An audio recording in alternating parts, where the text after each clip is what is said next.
I have a question. How do you remember Mr. Popper's Penguins? Do you remember it as a classic novel from, I don't know, the 1950s or something that won the Newbery Honor Prize and is a classic beloved by all? Or do you remember it as a 2011 movie starring Jim Carrey that I also loved when I was 11? I don't know. But right now, I'm not talking about that old book. Who cares? I'm talking about that awesome movie. But I don't care enough to watch the movie. I'm just going to watch the movie clips. There's like 10 of them or something. So I feel like that's going to be enough to get the gist of it. So let's start by watching the first clip. The first thing that I think we need to acknowledge in watching the first clip on Movie Clips is that Jim Carrey is clearly hilarious in every movie he's ever been in. He can totally carry a scene with just him and a CGI penguin. The penguin doesn't even have to look real. This first scene was pretty great. It made me laugh out loud, and I'm really looking forward to watching the rest of them. Hopefully, I'll get more of the story, and I can remember what's actually going on.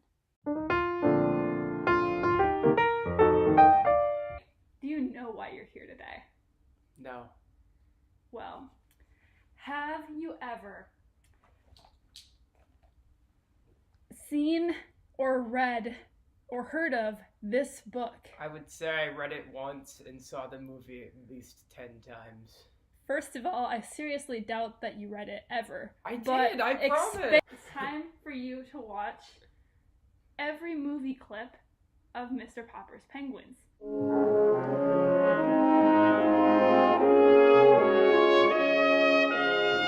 That sounds awful. Well, it's time. Okay.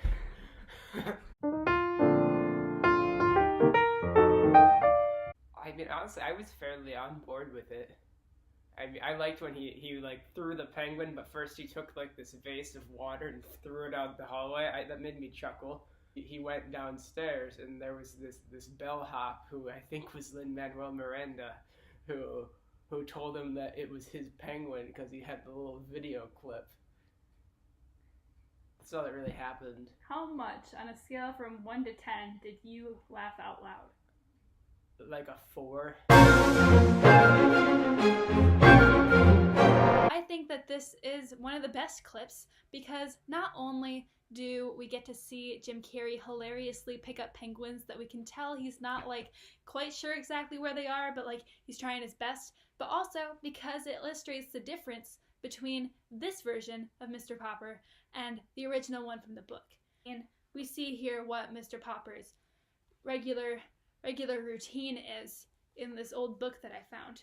At night, instead of sitting and reading and smoking his pipe in the living room as he had done before, Mr. Popper would put on his overcoat and take his things downstairs. There he would sit and read, with his mittens on, looking up from time to time to see what his pets were doing. He often thought about the cold, distant regions in which the little creatures really belonged. Jim Carrey's rendition of Mr. Popper is a little bit different. He's like a rich businessman, and he's divorced, and he has 2 children who don't love him, and he screams a lot, and the penguins scream back at him. It's great. This is a great movie clip. Penguins run everywhere. There's a penguin in his toilet swirling around. Oh man, it's wild. So Blake, how did you feel about Mr. Popper's Penguins 2011 movie clip number 2, Penguin Infestation? I didn't like this one very much. Did you like it better or worse than the first clip? Worse than the first clip. Okay. But Jim Carrey's facial expressions carry the movie, I think. They're pretty hilarious. I don't want to do this anymore. It's time for one of my favorite clips. It's number 3 and it's called Naming the Penguins. I love this one because it's just another example of how different they chose to interpret the movie from the book. Now, in the book, Mr. Popper is like this nerd who knows a lot about explorers because it's the 1950s and that's what's exciting, I guess. And he names all of the penguins after explorers. Like the first one that he gets, he names Captain Cook after the famous explorer. And then they have a whole bunch of children and he names them all after like famous explorer people too. Their names, the penguins' names are Columbus, Victoria, Nelson, Jenny, Magellan, Adelina, Scott, and Isabella, and Ferdinand and Louisa. And, you know, those are like fine names and all. But this is the 21st century, and they need to have fun names. So Jim Carrey gives a different spin on them. He names them things like Bitey, Loudy, Lovey, and Nimrod. That's another one of their names. Names that correspond to their one predominant trait. Like the one that's name is Bitey bites people. My favorite one is Nimrod because he's the one that bumps into walls. For such a short clip, that was so bad. Do you remember what he named the penguins in the book? All I remember is watching the movie and being like, the only thing that's the same is there's a man named Mr. Popper who has a penguin. Isn't he like a painter? Yeah. And then he like made a circus? Yeah, I'm surprised you remember the circus part. But did you know that in the movie he names them after famous explorers? You mean in the book? In the book, yes. That would make sense. In the movie, he names them Stinky and Bitey. And Nimrod. That's the funny one. Yeah, because he's stupid. Just like this movie.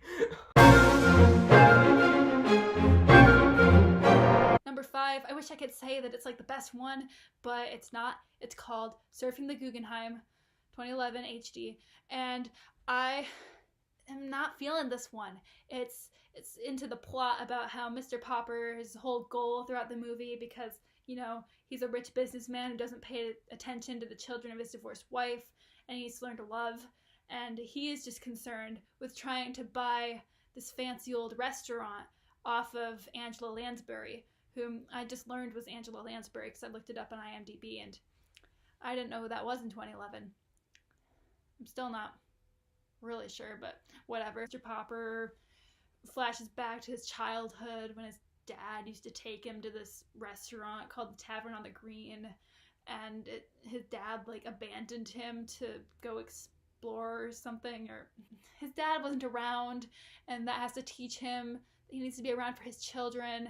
And the penguins, Loudy, Bitey, Lovey, Scratchy, Itchy, and whoever, they help them bond. And, you know, it's really good, but, like, not... If the other ones are here, this one is, like, here. How did you feel about Mr. Popper's Penguins 2011 movie clip number 4, Surfing the Guggenheim HD? Talking to this elderly woman who he's trying to like buy her restaurant. Is that what's going on here? I think she doesn't like him, yet she hangs out with him anyway, which doesn't really make sense. Do you remember why he wants to buy the restaurant? Yes, because it's because it's the only privately owned building on Central Park. Why do I know that? And he wants to be made partner at his like law firm. His other motivation for wanting to buy the restaurant is that his dad used to take him there. Oh, I forgot about that. But isn't that why he doesn't want to buy the restaurant? Because he has the memories there and he doesn't want it to get torn down? Maybe. You are such a fake Mr. Popper's Penguins fan. Or maybe he wants it. No, he was hesitant because there are like this little flashback moment where he like pauses. Oh. Do you remember what job his dad had? Why his dad was an explorer. In the Arctic. Yeah, which is, he named the penguin Captain after his dad. Oh. Yeah, Jordan, come on, Jordan. The penguin's full name is Captain Popper.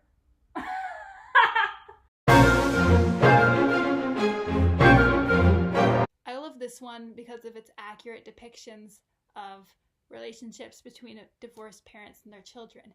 This one is when all the penguins start laying eggs at the same time, and it's super adorable, and Mr. Popper and his ex-wife sit next to the penguins, and Mr. Popper lovingly talks about penguin mating habits and how they have to separate for long periods of time. And instead of being like probably weirded out by this, like she should be, the wife is charmed by this, or the divorced wife is charmed by this, and the children sit behind a couch and watch them, and then insist that they go on a date together.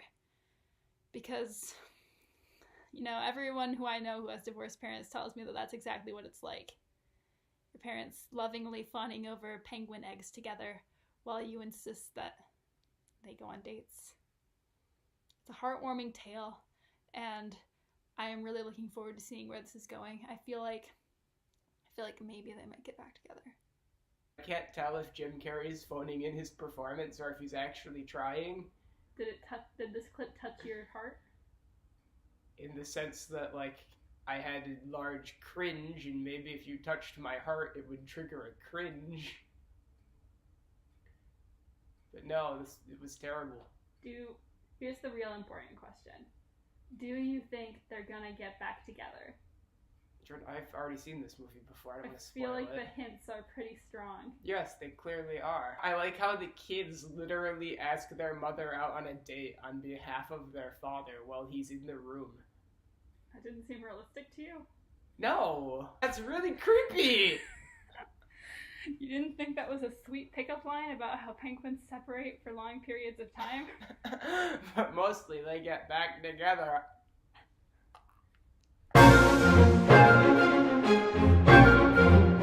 Movie Clips has made a terrible mistake, and since I didn't want to be spoiled by watching anything beforehand, I've fallen into its trap.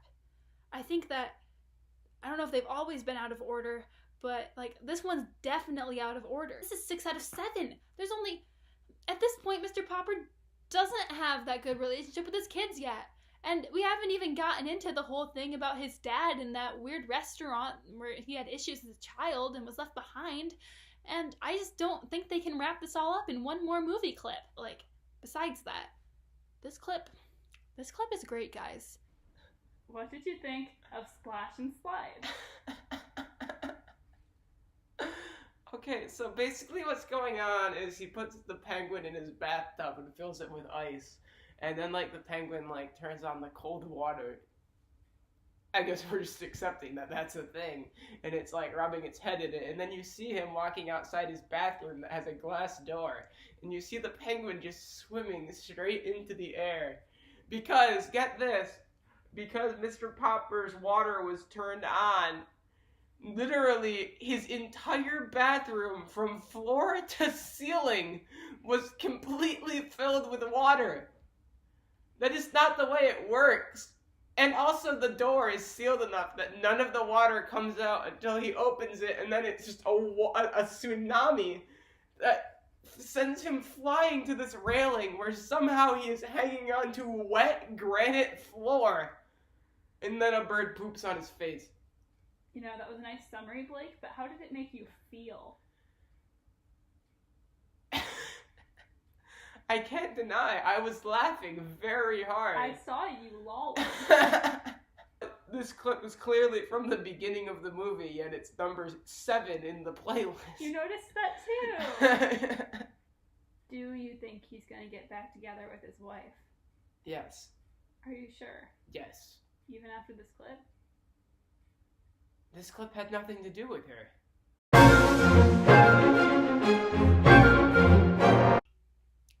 Guys, welcome to the last episode of I Watch All of the Movie Clips of Mr. Popper's Penguins. You know.